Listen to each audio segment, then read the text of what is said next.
আমার বড় ভাই মারা গেছেন, তার সন্তান রয়েছে, পুরো সম্পদ এখন দেখাশোনা করছি আমি নিজে। কিন্তু সেই ক্ষেত্রে আমার ভাতিজার বয়স মাত্র 10 বছর।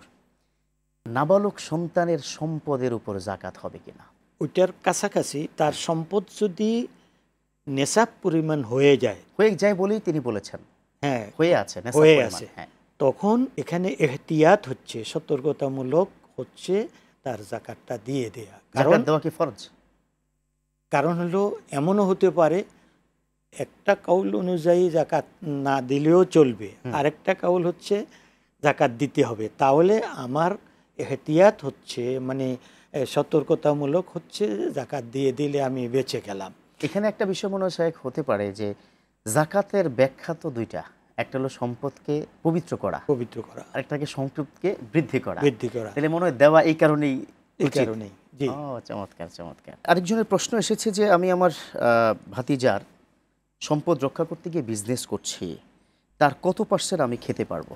উনি করছেন ব্যবসাটা, কত পার্সেন্ট উনি কিনতে পারবেন? অনেক ব্যবসায়ের যে নিয়ম, সেখানে লভ্যাংশের নিয়ম হলো যে লভ্যাংশের এত অংশ বিল মারুফ সেখানে বলা হয়েছে। আচ্ছা, মানে সামাজিক চিরাচরিত নিয়ম, যেটা বেশিও না কমও না, স্বাভাবিকভাবে 4 ভাগের 1 ভাগ হতে পারে, অর্ধেক হতে পারে, যেটা যেভাবে নিয়ম আছে সেইভাবেই তিনি তার সম্পদ থেকে অতটুকু নিতে পারবেন ব্যবসা করে, এর বেশি না। আমার যেটা মনে হচ্ছে তাদের যুক্তিটা হলো এই সম্পদ বিক্রি করে যদি আমি ব্যাংকে রাখি, সেখান থেকে তো খুব বেশি প্রফিট আসবে না, তার চেয়ে বরং বিজনেস করে তার যদি আমি 70% নিয়ে আনি, 30% অনাথকে দেই, ইয়াতিমকে দেই, তাহলে হয় কিনা? আমার মনে হচ্ছে প্রশ্নটা ওদিকে একটু মনোযোগ হতে পারে।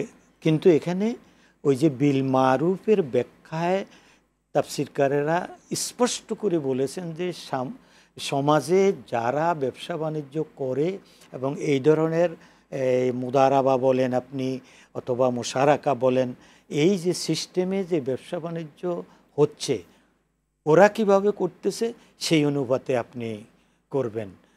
যার সাহেবুল মালকে আপনি অর্ধেক দেন অথবা 20% দেন, 30% দেন, অন্যেরা যেভাবে দেয় আপনিও সেভাবে দিবেন, যেন জুলুম না হয়। সমাজের প্রচলিত নিয়ম অনুযায়ী। হ্যাঁ, কিন্তু আপনি গোপনে তাকে 20% দিবেন, নিজে 80% নেবেন, এটা করা যাবে না।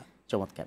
আরেকটি প্রশ্ন এসেছে যে আমি দীর্ঘদিন ধরে উনি বালেগ, আমার সম্পদ বাবাকে রেখে গেছেন, চাচারা সেটা ব্যবসা বাণিজ্য বা ভোগ করছেন। এখন আমি ফেরত চাচ্ছি, আমাকে ফেরত দেওয়া হচ্ছে না। তুমি বুঝবা না ব্যবসা, তুমি কি বুঝো, আমরাই তো এতদিন চালিয়ে আসছি, এই জাতীয় কথা বলেন।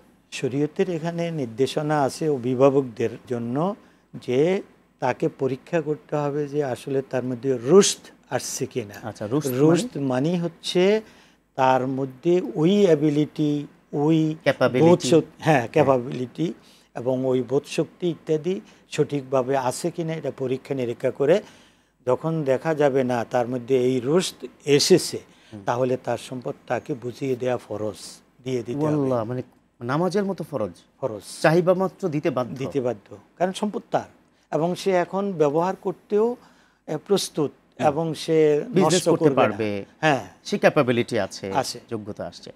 তো শায়েখ, অনেক সময় অনেকেই খোঁটা দেয় যে তোকে আমি 25 বছর ধরে পাললাম, তোর বাবা 25 বছর আগে কি মারা গিয়েছে, পড়াশোনার খরচ আমি দিলাম, এখন সম্পদ চাচ্ছিস কেন? তোর পিছনে তোমার লক্ষ লক্ষ টাকা পড়াশোনায় শেষ হয়েছে। এই জাতীয় খোঁটা কিন্তু দেয় না, এটা খোঁটা দেয়াটাই জায়েজ নেই। না, কেউ যদি এই দায়িত্বটা পালন করে, তার ফ্যামিলির সকল টাকা দিচ্ছে, পড়ার খরচ, মেডিকেল সার্ভিসেস খরচ, ফ্যামিলি চালানোর সমস্ত খরচ, তো সেই সম্পদকে ভোগ করতে পারবে না? না, তাকে তো আগেই আমি একটু আগে বলেছি যে তার এই সম্পদটা পরিচালনার জন্য তিনি 10 জনের সাথে আলাপ করে যতটুকু তার জন্য বৈধ হবে অতটুকু তিনি ব্যবহার করবেন। অতএব এখন খোঁটা দেওয়ার তো প্রশ্নই উঠে না। খোঁটা দিলে তার যে এই সম্পদটাকে তিনি ব্যবহার করার কারণে অথবা এগুলোকে সুন্দরভাবে পরিচালনা করার কারণে যে সওয়াবটুকু হয়েছে, সেটাও খোঁটা দেওয়ার কারণে নষ্ট হয়ে যাবে। যেটাকে কোরআনের ভাষায় বলা হয়েছে যে এরকম এহসান, তাকে খোঁটা দিয়ে নষ্ট করা যাবে না। সুন্দর বলেছেন আপনি।